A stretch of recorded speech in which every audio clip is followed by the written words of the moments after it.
Alright, here's our Math 1 solving equations 1 if you wanted to check your work,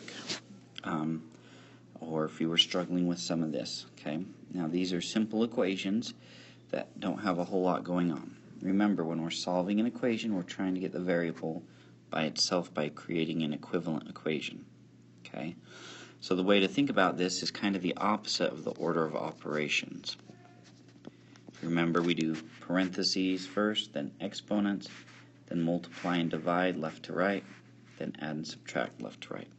Well, when we're solving, it's kind of like we're going backwards. So first we look to see if we have anything added or subtracted.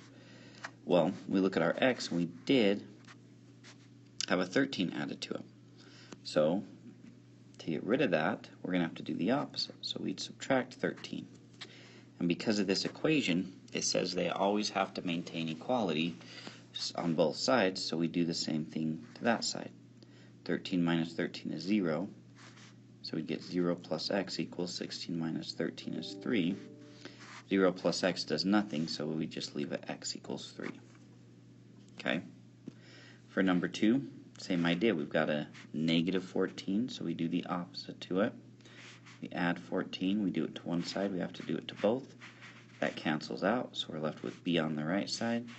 Negative 26 plus 14. Remember, if you think about that number line, we've got negative 26 here, and you're adding. When you add, you go to the right of the number line. So we jump 14 more places until we got to 12. So it would be a negative 12 would equal b. On 13, we've got a fraction here, and yes, fractions can be scary. But remember, a fraction bar really means divide. So if I rewrote this as k divided by 17, well, what's the opposite of division? It would be multiplication. So if I multiplied by 17, then those would end up undoing each other, and we would get rid of them. So another way to visualize that I think is a little bit better is by saying if we times by 17 on both sides, we'd get 17 times k over 17. Well, what's anything over itself? It's 1, so we're left with 1k equals whatever 13 times 17 is, which is 129,031. 221. Now 1k is the same as k, so you can just leave it 1k, or you could write it just k equals 221. Okay, so looking at 4, we've got 5 times m. When they're squished together, that means multiply. So the opposite again would be division. So if I divide both by 5, and I like to write it as a fraction because once again it gives me that visual of 5 over 5 becoming 1m, then I'd go negative 70 divided by 5. Well, negative 70 divided by 5 is negative 14, so we get negative 14 equals m.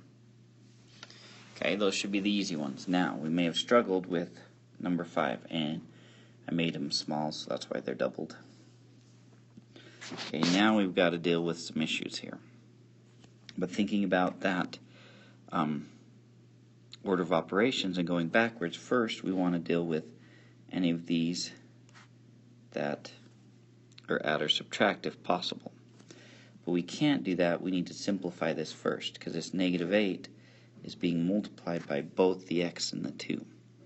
So it's really like negative 8 times x plus negative 8 times 2 plus 6x equals negative 3x minus 14.